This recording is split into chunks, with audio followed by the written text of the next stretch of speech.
council meeting to order. We'll begin with our roll Recording call. in progress.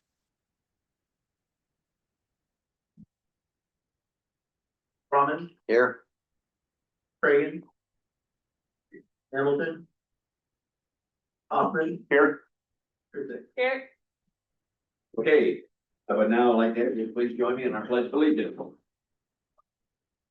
I pledge allegiance to the flag of the United States of America and to the republic for which it stands, one nation, under God, indivisible, with liberty and justice for all. Okay, number 2 is our public forum. That's a chance for anyone in the public that would like to speak. I know we have guests here and you are on the agenda, so I'll call for you. You good? You just a guest tonight? Perfect. Do we have anybody zooming in? Jason that would like to speak during our public forum? Don't see any raised hands. All right. Seeing none, I will say we'll move on to number 3, and that is our consent agenda. Can we skip over the approval of the agenda? Do what? Can we skip over the approval of the agenda? Maybe I did. Second. I'm so excited. Who gave me the approval? Brad, second by Anna. All in favor, please say aye. Aye. Okay, agenda has been approved, and again, we already checked, nobody wants to speak during the public forum. So let's move on to number 3, our consent agenda, and there is only one item on the agenda. Council, if you had a chance to look at the, would be 3A. I'll make a motion to approve the consent agenda based on minutes from last. Thank you. Okay, I have a motion from Chris.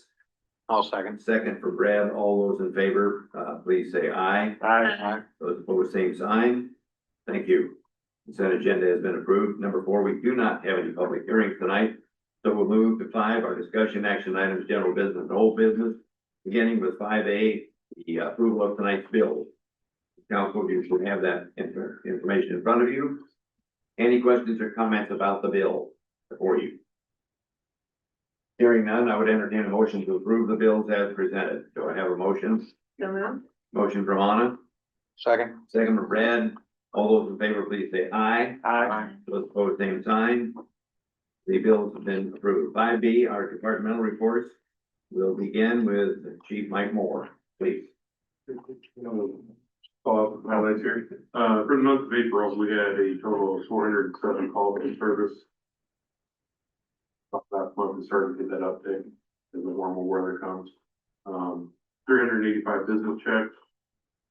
Dispatch entered a total of 853 calls online. That's for police, sheriff, fire, union. And there are 26 charges for misdemeanor or felony offenses. 70 traffic enforcement contacts regarding the 87 written warning door citations. City code, that's starting to pick up a lot more now. We had 12 accumulation of debris or nuisance properties. Also, I forgot to put in there, last week we did condemn 10 properties in town. 10 additional properties. There were 11 junk vehicles, 15 parking violations, 20 animal calls. And then we have a lot of training going on this month. Yes. 10 seems like a lot. And It was a lot of refreshing Oh, yeah. old condemnations, so it wasn't Okay. just, I think it was like one new one. Got it. Okay, that makes sense. Thank you. so we were going around, so Jason and I have been talking the last couple of months doing, so we needed to get a complete list of properties that either had been condemned. I kind of knew all of them that had been condemned over the last several years. I was involved with most of them, so I went around and if placards were gone or different things like that. There were several new ones that did take place. But there's empty houses, all right? I think that, One was not. okay, One was, which basically I was looking at one that was previously condemned to make sure there weren't squatters in there, posting new, placards and stuff, and the one right next door drew my attention. It's a rental property and it was condemned for life safety issues, foundation and structural issues, fire issues, immediate life safety issues. It hadn't been inspected. They're supposed to be inspected in 2025, and they didn't do it. Obvious reasons you can tell, so, that was the only one that was really occupied. Two of them were also, garage or shed, things like that, that are ready to fall down. So those would be it. I could just see on his wheels turn, it's like, we Yeah, get and- 10 people out. And I will say on that one, like, the basement wall had fallen in, like it actually collapsed, it wasn't minor. Yeah, so that an emergency kind of. It's a multi-unit, and it only had one resident in it. Okay, But yeah, it was an immediate condemnation for life safety issues. okay. I would just love to learn more if we could meet outside of a council meeting, just like what that process looks like and what communication with the resident looks like and how folks are connected or not to different resources. No problem. Thank you. Like I said, we do have a lot of training coming up this month. Kind of got people going everywhere. One of the things I do want to point out is this weekend, we're actually hosting one of the trainings. It's a 2-day training. We're gonna host it at the middle school. It's called Alert Level 1, and it is basically the officers learning tactics to clear buildings, clear rooms in a mass casualty kind of incident, things like that. There will be role players and things. We're actually hosting that. And then the last thing on there that I have is, hopefully extending deployment offers.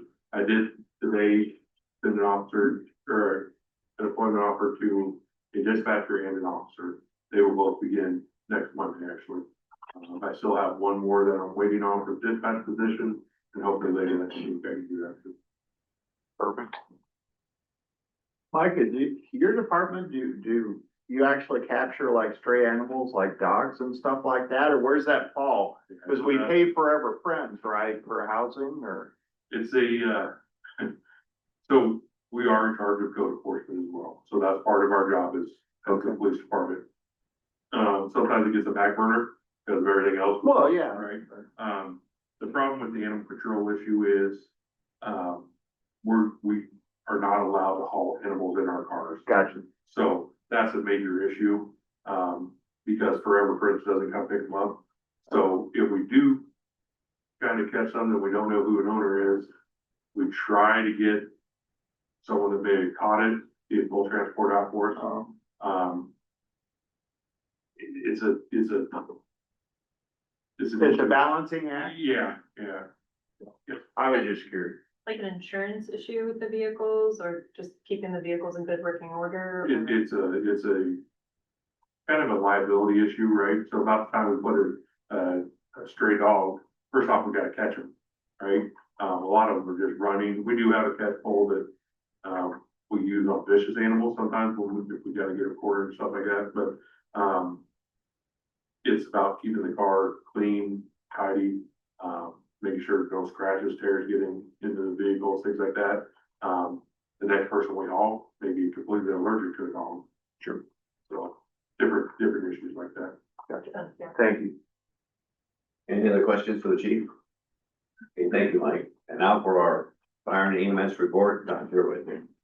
Full EMS calls, we run 102. We transport 74 of them. The other ones, we had 28 of them that were refusals or we were dismissed from it. Medical assist on the fire side, 65, fire alarms 5, car accidents 2, grass fires 1, structure fires 2. Good intent calls, lockout type stuff 2. And the total fire calls was 77. Got that together. On the monthly training, we did SCBA training and rescue. We had our yearly physicals and fit testing. EMS training, they did septic shock overview. During the week of April, CFR announced their winners of their Easter coloring contest for kids aged 3 to 18. They were around 25 entries. 4 winners were picked with help from the folks at the Centerville Community Betterment. And each of the winners We gave them a $10 gift certificate to Raymond for ice cream. On April 11th, Cruz participated in the Healthy Kids Fair at the Centerville Faith Church, where kids participated in an obstacle course. Kids got to have their picture taken at the photo station and got to see the park. April 18th, EMS and fire participated in countywide mass casualty training at the fairgrounds. And on April 22nd, they hosted the Lakeview here, 4th grade class. And they got to see the trucks and equipment, also learn some fire safety tips. And, we also this week received $4,900 grant from Sheridan Valley Electric Co-op that we'll be using to purchase 5 sets of wildland gear. That's it. Any questions for Don? Thank you, Don. Yeah. Let's move on to 5C. We have a guest, with us this evening. Sarah, if you want to step forward, My counterpart. that'd be great. When you get seated, well, we'll have you introduce yourselves with your names, and I think as a council, they should have all of your information. I've seen it, I didn't grab my packet, I've seen it. Okay, very good. We just wanted you to have our contact information for anything that might come up after we. So I am Sarah Barrett. I represent Iowa Primary Care Association. I'm Michelle Dunn, I'm Assistant Navigating in Iowa Primary Care Association. So we just wanted to come in and talk to you tonight about the work that Iowa Primary Care Association has been doing since July 1st of 2025. And Michelle is going to talk to you about a direct service that Iowa Primary Care provides. We will have a little bit of information on the work that we do, how you access it. I wanted to talk a little bit about our district advisory councils and talk about the district assessment and planning that we completed. So on July 1st of 2025, Iowa Primary Care Association wrote a request for proposal and submitted that to Iowa HHS. That proposal was to look at providing behavioral health administrative service organization functions. And what that means is that Iowa Primary Care focuses on safety net services for individuals in our 14 county district. And in your packet, you'll see the size of our district and the counties that are in it. So what we focus on is prevention, early intervention, treatment, crisis, and recovery services. So what we want to do is we are working to create better pathways into behavioral health services, both mental health and addiction services. We want to build on the continuum of care that exists in the service array. We know that there is more work that needs to be done, and that is what we're focusing on. And we want to streamline the administrative function of our providers. So who is Iowa Primary Care? Iowa Primary Care is a nonprofit that started in 1988. They came to be to support the community health centers across the state. So I always like to say it makes sense that they submitted the proposal because they were already supporting safety net services for medical services in the community with the CHCs. So CHCs do the medical, they do prescriptions, they do dental, and they do behavioral health. So with Iowa Primary Care doing the safety net services for the behavioral health and addiction, Iowa Primary Care really can look at that whole person need with the roles that they have played. We have 128 contracts with providers across the state. Those contracts focus on things like crisis services, ensuring that we're paying for mobile crisis response services to be available, focusing on recovery services. So folks who have maybe been through mental health treatment or behavioral health treatment, and they still need recovery supports to help them maintain sobriety or keep their behavioral health in check. We support that. We, again, like I said, we support prevention. So going out and talking to schools and communities about prevention and early intervention. And what Michelle's going to talk about is what we see as an early intervention through our system navigation services. We also do a couple of unique programs. We fund prescriber time and medications in the county jails through 2 providers.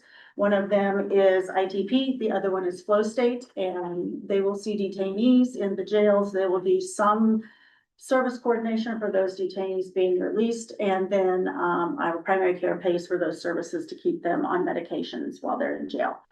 Now, those jails that don't have one of those contracted providers coming in, they can also bill Iowa Primary Care. They can pay for the medication prescribing time and the medications, and Iowa Primary Care will reimburse them, so that is a little bit consistent across the state.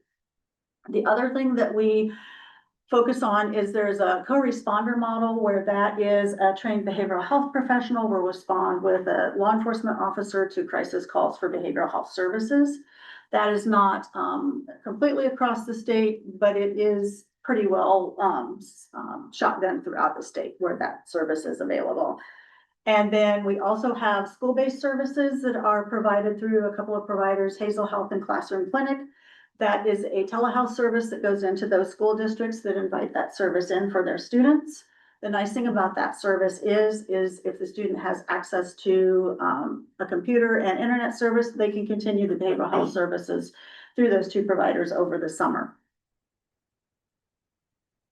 Then we have some pass-through funds that are for, they're block grants for our providers, community tobacco funding and SUPTERS funding. And then we have behavioral health block grant services that we pass through for our community behavioral health centers. Okay, that's what I wanted to hit right now. So I'm gonna talk a little bit about system navigation. Under the old system, and even with the new system, the behavioral health, whole system can be really complex. It can be, people don't know where to start. They don't know who to access for care a lot of times, and especially when somebody's going through those symptoms actively, in the moment, it's even more complex. So, system navigation was created on July 1st of last year. So we have not even been going a full year yet, but we've had some pretty significant impact on the communities. So with that, system navigation is, what we do is we provide resources and help people connect to resources in the community that they're needing. So if somebody's calling in to have a particular need, we can help them access those services. That's everything in a nutshell. Now, there are a few things that we do and that we don't. I like to start with the things that we don't do because it makes it easier to talk about the things that we do. So, most generally, we do not provide crisis intervention. We are prepared to offer crisis intervention at times that things happen during phone calls, but that's not our primary focus. If somebody's in a crisis, we want them to be able to access the care that they're needing at that time. Not wait for a call back on, if they're calling at 5 o'clock after business hours. There's nobody manning the phones with system navigation. We don't want them to wait until Monday morning to be able to get that call back. We want them to talk to somebody that's qualified to handle the situation in the moment. We are not prescribing medications. We can help people find ways to pay for their medications, but we are not prescribing the medications ourselves. We are not offering long-term case management. There is some case management initially while we're working with the individual, but once we can get them connected to a provider, we go ahead and we step back and allow that provider to go ahead and continue the service that the person is needing.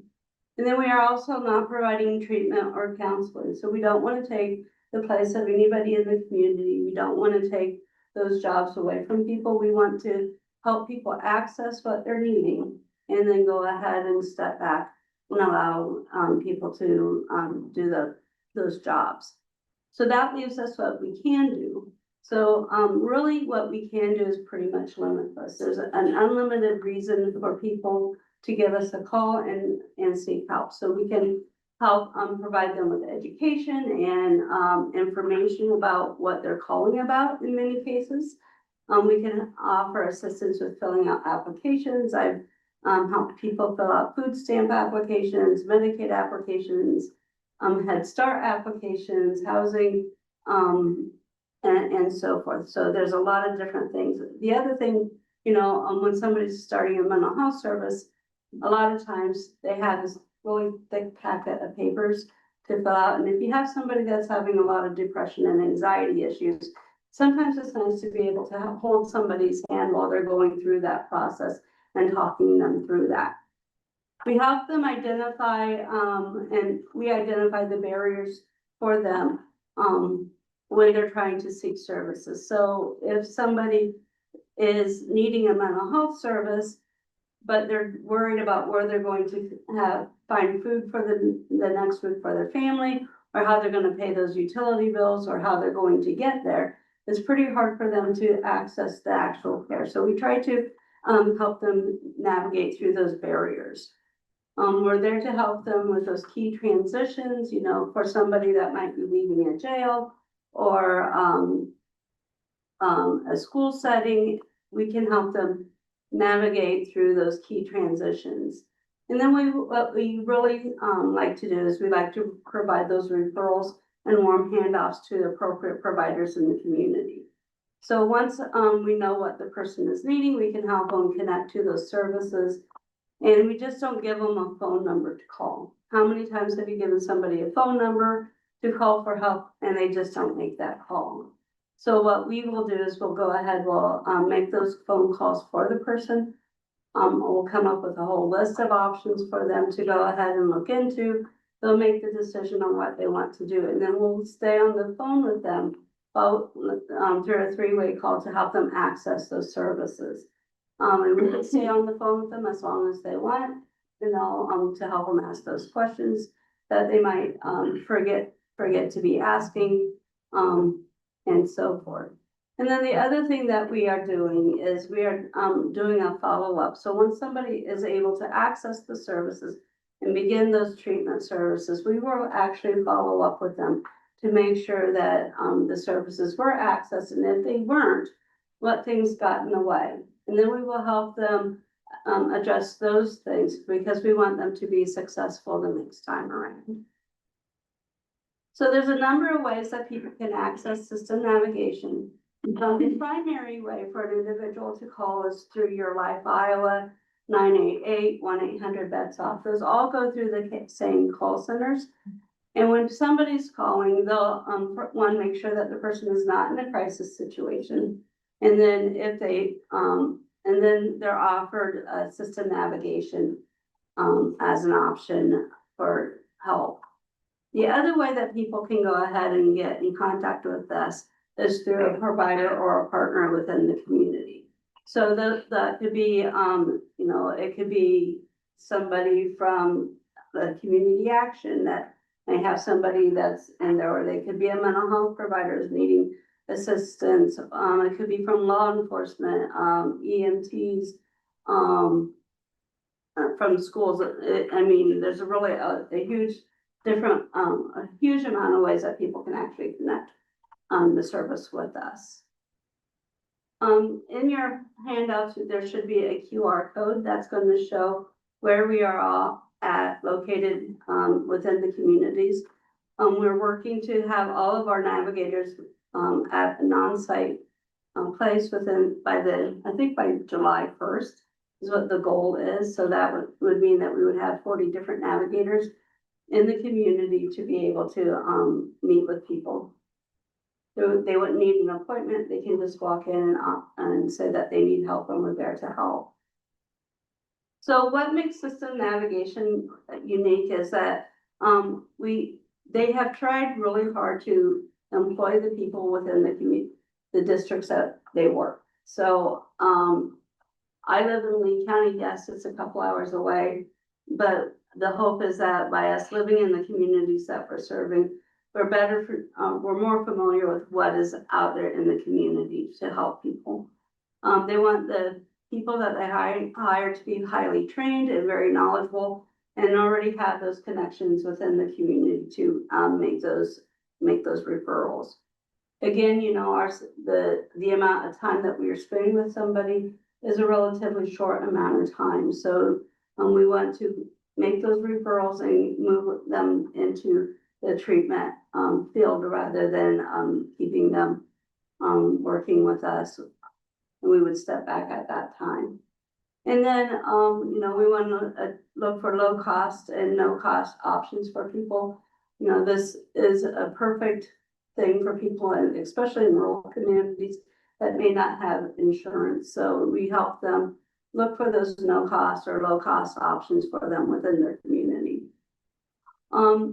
We have a very broad reach, so we have navigators across the state. I think there's close to 50 navigators across the state.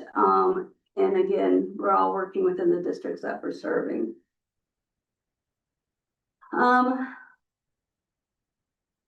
So common barriers that people might have is, you know, again, the financial and access barriers, you know, especially somebody in a rural community, and if you don't have transportation, you know, being able to access those services can be a barrier.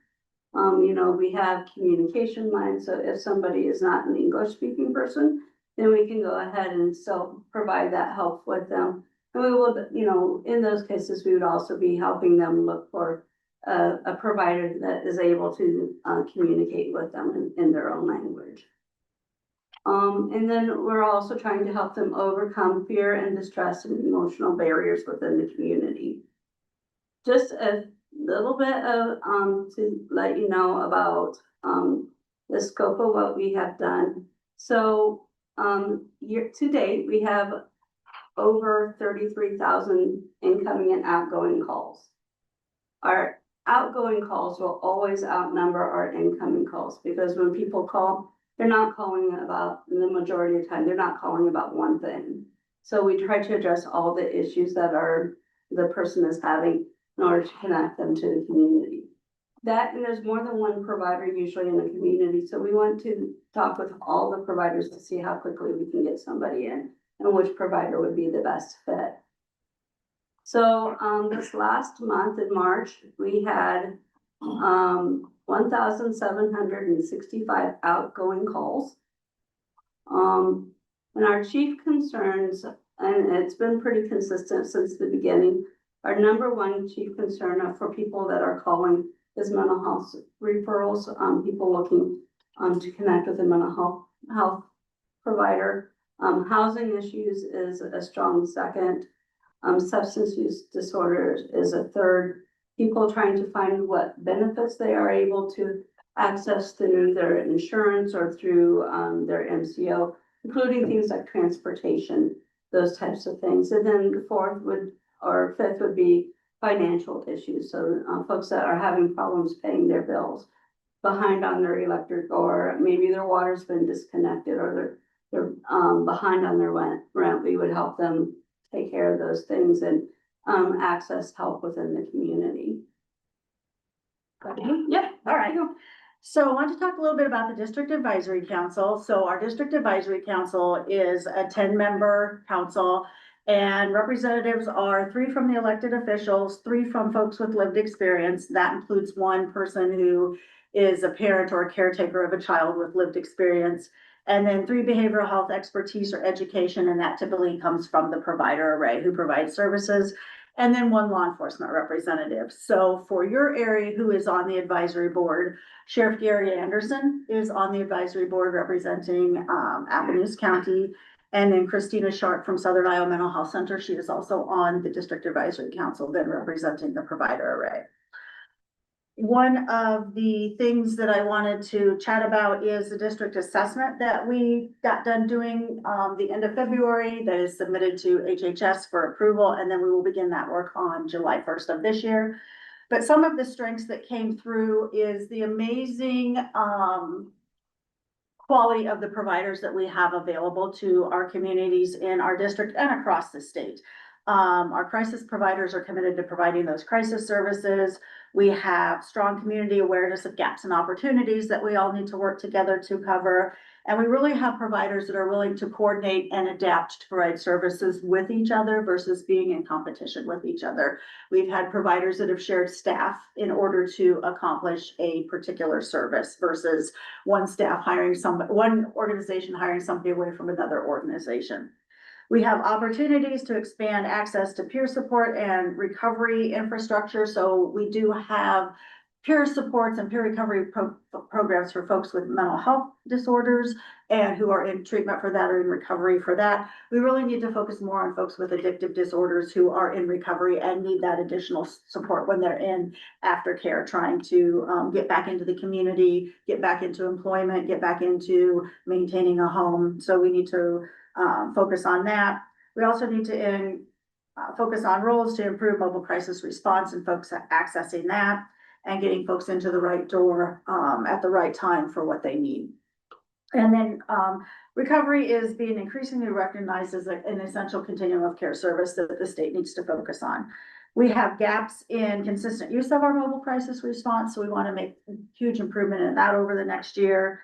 We want to focus on there being a recovery focus so that people can access, if they choose to, somebody who can support them after they've had a crisis call out, whether that's through 911 or 988, or they were in an emergency department and they've reached out to system navigation. We want to have access to a recovery professional to come help them. And then we need to focus on getting a recovery community center for those folks with addictive disorders. We have those again for folks with behavioral health, but we really need to get some access for those folks with addictive needs. Again, barriers that we all know, especially in our rural counties, transportation and getting folks to treatment, to services, to a community action for help with rent. Transportation is limited. There is still role confusion between crisis response, navigation, and treatment. We want folks to go into the right door at the right time versus maybe going to an emergency department where that's really not the level of care that they need. We want them to be able to access that level of care where they're going to have somebody say to them, yep, you're in the right spot. Let's sit down. Let's see what you need and let's get that taken care of with you. And then workforce limitations. That is a recurring theme across a lot of areas, and it's not one that is missed on the behavioral health world. And so what we can do, there's bite-sized pieces that Iowa Primary Care is going to focus on, and we can make some improvements in our communities. Transportation and workforce, we need help by the Department of Health and Human Services. We need help with our transportation providers. That's a bigger work with a bigger group of people that need to address that. So we do know that. We are working with HHS with that. We are working with the MCOs who are the payers of the Medicaid services for those folks on Medicaid. But definitely we're still looking to work on those and make improvements as we can. But our goal is really to work on things for the next year that we can actually accomplish some successful outcomes on and improve access in our community to those safety net services. District Advisory Council, our next meeting is June 22nd. They're a hybrid model, so you can join that online via Zoom. And we will have in person at the Oskaloosa Public Library. So if folks want to come attend that in person. We always allow 15 minutes at the end so that we can get public comment, because Iowa Primary Care really does want to hear from the public. What are you seeing that's working well? What are you seeing that's not working well that we need to focus on? Because we're going to have a stronger system if we all work together, and that's exactly what we want to do. So in here is Jim's contact information. Jim is the supervisor, and so his contact information is in here. We also have contacts for general questions, but you're gonna have our contact information. So please get a hold of myself or Jim if it's a system navigation question, Jim, myself, if it's a general behavioral health question, we are happy to answer those. We also have an Iowa Primary Care newsletter that you can sign up for and be given updates for what's going on an ongoing basis. And then Jim and my information is on the very last page. So that's a lot of information. I know we went very quickly, but I'm going to leave you business cards. We're going to leave you handouts. We're going to leave you Your Life Iowa cards that you can hand out to individuals if you come across them. But we really, it's a no wrong door system, and we want to get that, whether it's for, you, if you come across somebody, you can call that provider behavioral health community-based organization line, or you can point folks in the direction of Your Life Iowa. A couple questions. Sure. I was just curious, so you noted, people get in contact in a couple of ways. So either they call themselves, their provider calls. And, I heard one of the important moments of contacts is in key transition. So if someone was formerly incarcerated, for example, and they're transitioning, back to integrating into the community. who would call in that case? I mean, is that your, like, officers that would call? Is it? So a lot of times in that situation, there may be the jail administrator that's making connections to try to set things up prior to release. Okay, so is it, accurate to assume then that that's, I mean, is it, just so I can understand a little bit more about the process, is it, that person has, just talking about a hypothetical situation here, like, let's say someone, the, staff at the jail are aware that they've had a history of mental health challenges. Are they automatically making that call to connect them to resources, or does that person have to ask for it, or that person's family, or how does that? Typically, if it's someone that is incarcerated, they may be already engaged in mental health, counseling or whatever while they're in jail. They send them resources to do that upon release. It's up to them basically to follow up to do that. Okay. But a family member can call if they know their loved one's getting out of jail. Family member can call. We, probably, I'll leave you to guide that. If it's just a general family member, not a caretaker, would they call Your Life Iowa, or could they come in the other way? They would come through Your Life Iowa, that line, because we wanna make sure that, it's not a crisis situation and so forth. If it's like the nurse at the jail that's calling, then, or a jail administrator that's calling, they could call that way. Or they could call through the provider line and then connect us to the inmate or the person behind bars at that time, and we could talk to them then, to begin, with that process of helping them find where are they going to go, how are they going to get there, those types of things. And so I'd said earlier, we do have contracted providers that are going into the jails. Those contracted providers can also, they can make a referral to system navigation for, assisting when that person gets out on it into the community. They can also coordinate getting them an appointment back in if they already had a provider in the community when they were arrested, then they can help make that appointment as well. And yeah, the individual can call. The other thing is that we have been working with probation and parole from the 8th Judicial District. So the probation officers have our information. So the probation officers can give us a call if they know somebody's going to be released, to start touching base, to start getting that reach out made. So we definitely did. We've talked to probation and parole several different times and definitely hit as many as we could. Last month in Tumwin, we hit, I want to say 15 or 20 probation officers. So, and we did get some calls and some referrals. So that was great to see. So another just hypothetical situation. So the local Athens County Homeless Coalition hosts, dinners. So let's say someone comes through that dinner and needs access to mental health support, and is open to receiving said support, is asking for resources. I know that there are a list of resources provided already there, but let's say someone on site is like, I'd love to talk to someone now. Would you then encourage that person to call the, what was it called? The Your Iowa Life or Your Life Iowa line, or how, like, I'm just thinking when we're out in the community and someone wants to access resources, of which we don't have many here. I mean, is that an option? You're just telling people to call this line and y'all would connect them to whatever is available? Right, so, they would, if it's the individual or a caregiver of an individual that's calling, they would go through the Your Life Iowa. They wanna make sure that it's not a crisis situation.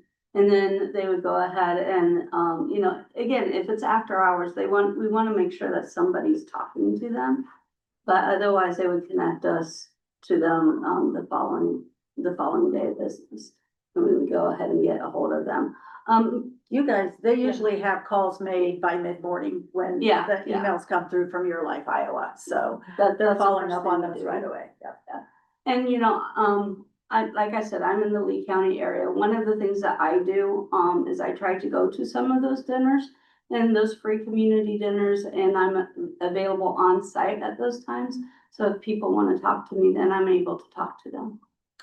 We're also attending coalition meetings, all of the coalition meetings from up to Benton County and all the way down here to Appaloosa and Davis County. So we are between the system navigators and myself, we're somebody is at those meetings representing Iowa Primary Care, just about every month, I would say. And we're trying to figure out, we wanna make sure that we haven't missed any, because we also wanna know where the tabling events are, where the dinners are, because we wanna be there as well. We, just a little plug, we are hiring still in District 6, so we would really like for somebody to be on this side of the district, so that way we kind of have people all across. North and east and Yeah. west and south. So if you know of anybody, feel free to refer them to us. Sorry. Any other questions, comments? If somebody's in a crisis situation and, maybe incarceration's not the best place for them, how many actual beds are in our 14 county area where they could be potentially placed? Or you're looking, because the state is short on beds for housing, and are you looking outside of that area if somebody would qualify for that? I mean, that's a statewide issue, I know, and we need to lobby our legislators to improve that. So there are no borders. Folks can go wherever they want to go to access services. I think one of the things that is really critical that we have around here is we have Southern Iowa Mental Health Center, who has 23-hour observation beds where people can be brought to. They Where was also- that? I missed that. Southern Iowa Mental Health Center, they're Okay. in Atumwa. Okay, So they have the 23-hour observation Okay. beds, they have the 5-day crisis stabilization residential beds, they have acute care beds, they have mobile crisis response, and I will leave you this information. okay. They are also a certified community behavioral health clinic, so that means that if somebody comes in crisis, within that day, within a few hours, they're gonna see probably a mental health therapist to do an assessment. They may see a prescriber to do a med assessment, and they're gonna get hooked up with a care coordinator. So we would encourage anybody who has somebody that could be helped with the outpatient level of care, or even those non-emergency department or acute level of cares, to start with Southern Iowa Mental Health Center as the CCBHC, because they have access to that quick access of care. And I will leave you their cards, so you have that information as well. And Mike, you've engaged with this process then, or? Oh, yeah, I mean, but not necessarily this process. The processes that we have to follow are a little bit different. Right. And it's, yeah, I mean, Well, I guess my point is you're a police officer, you're not a trained mental health person. So, your role is not to make those judgments, so you have to pass that up to, this service, and then they need to ratchet up to professionals for assessment or placement, whatever, so. our standard protocol is either, quite frankly, over the last few years, has been to the ER, right? Right. Mobile crisis has been around for a while, it's gone through its ups and downs. Been really good, it's really bad, so, Right. but we try to take these on. Gotcha. My understanding, what I've heard from community members, is they just don't feel like there's, There's been a lot of ups and downs. And that is definitely something that we're gonna be doing a deep dive into, because mobile crisis response is really inconsistent across the state. And as the overarching organization, we want that to be consistent across the state. So what does that look like? So that's what we're gonna be working on July 1st for that consistency. And now there are some disconnects. You can call Southern Iowa Mental Health directly if somebody's in a crisis and you want help. We really encourage people to call Your Life Iowa so that they can do some triage, but then Your Life Iowa can link them up to Southern Iowa Mental Health. And sometimes, Your Life Iowa maybe is triaging on that phone call, and the person's identified that triage on the phone call. They're okay for now. They can get through the rest of the day and follow up with the supports that they talked about. Obviously, our preference is if they are in crisis, we really want them to get that mobile crisis response out to them and have a couple of folks just come sit with them, be with them, really work through what's going on so that they can get them the next day into something and get that service started, whether that's 23-hour observation, or whether that's going into the CCBHC and meeting with a counselor that day. But yeah, we know that there's work that needs to be done there, and it needs to be delivered, in a much more responsive way and a much more consistent way. So that is, again, community feedback that we across all of our districts. And we appreciate you giving us that as well. Any other questions? I would just say thank you for the work. Yeah, thank you very much. Appreciate it. Thank you. Thank you for letting us take your time. I'm also gonna give you some district advisory council information. We also partner with HHS, as well. Jane typically tries to come out and, work with us so that you can have conversation with HHS and the work that they're doing on behalf of the communities and the behavioral health. So I'm just gonna leave one of Jane's cards. It's no wrong door. You can call me, you can call Jim, you can call Jane, you can call just about anybody, and we're gonna talk with you and, help you get what you need for those individuals you're coming across. And I've got, some information sheets here about, specifically system navigation. Okay, thank you both very much. Thank you. Let's move on to 5D. That's the approval of resolution 2026-4220 for the street overlay project. You should have that information in front of you. Any questions or comments? Yeah, so I guess just the comments here, the county went out to bid for asphalt overlay countywide. They ended up with Inroads LLC is doing countywide, so they've already mobilized this company to be here. They've offered a cost share on some roads that we're already planning to maintain. But these are roads that are ones that we chip sealed last year, but we couldn't get it done. We didn't have a vendor. So this would allow us to do some of them with, what's a 2-layer asphalt paving, so not the full 6 inches that we normally do, but a 2-inch. So these are roads that otherwise be chip sealed. If you look at the quote that's back there, we did take off the North Harvey area on that. The reason being is that there is a residence in the county that is that road that is running heavy truck traffic down it. And I don't think this will hold up to that. And so until we can get the county or the state to fix the heavy truck issue, you can't really fix that road and just be throwing bad money after it, I guess. And then, the same with, Green Street, which is not quoted on here. The road bed for that and what the traffic is just wouldn't be supported by this fix. So, that's the reason why that's not included on there, but this would all be, funded through our lost infrastructure is where that is funded from, and we have both the budget capacity and the actual dollars to be able to do that. Questions? Okay, I would entertain a motion to approve resolution 20. Got one question for you. Is this, something we can look at in the future? Is cost sharing with the county? If they put out for bid, we can kind of join up to save us some Yes. money as well? Yep, and we try to do that. We try to, whenever they have a project going on, try to get ours to dovetail with that. Yeah, it'll go in spurts. That was a lot of, when they did Highway 5 through town, you know, the county jumped on that to get some of their areas done. And so same sort of thing, when they have a vendor in town, we try to jump on that to the extent that we can.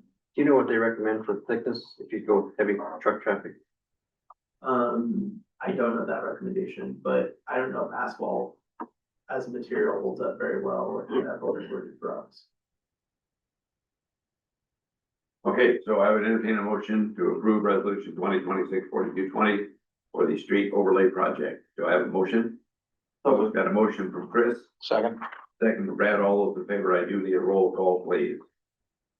Ron, Aye. Hamilton. Aye. Hoffman. Aye. Chrissy. Aye. Thank you. That resolution has been approved. 5E is the approval of resolution 2026-4221 for the acquisition of real property at 813 South 16th Street. Any questions or comments about that? I guess just going back to our earlier work session, we were talking about the ways that we acquire properties. So, this is a company called, ACC. they set up a new corporation for every property they acquire, so. You'll see a lot of like ACC 105 in this case, but, they changed their name a lot. They're in the business of buying up tax sales. This is a property that we struggled with for a long time. It's vacant. There's a big block on its, water service because it's disconnected, has that electricity. I think you've seen, all of you've gotten emails at some point from the neighbor, regarding this, especially those of you in Ward 3. But this would, we've worked with ACC, to negotiate this price. Again, we're looking at that $2,500 acquisition cost plus the back taxes, so a little bit higher than I normally like to go, but at the same time, it's a bigger issue than normally see, that we'll be able to address with this one. Have we been in this one? Is it rehabable? Or do we know yet? I don't think so. Okay. Um, I'm just curious. you have to get the dead animal smell out of it, and I think that's difficult. It can be done though. Okay, any The other- outside doesn't look like. You kind of drive by the outside, you're like, oh, once you get in that. Right. It's bad. Okay, I would entertain a motion to approve resolution 2026-4221 to acquire real property at 813 South 683. So Got a motion from Darren, Second. second from Anna. All those in favor, once again, roll call, please. Hamilton. Aye. Hoffman. Aye. Kruthik. Aye. Braun. aye. Thank you. That resolution has now been approved. Number 6 is a motion to adjourn tonight's meeting. Having too much fun. Got a motion from Darren, Anna, second from Darren. All those in favor, please say aye. Aye. Opposed, same sign. We are adjourned. Ladies, thank you for being here this evening. Thank you for giving us Yeah, thank you. your time, because I know you folks are very busy, so we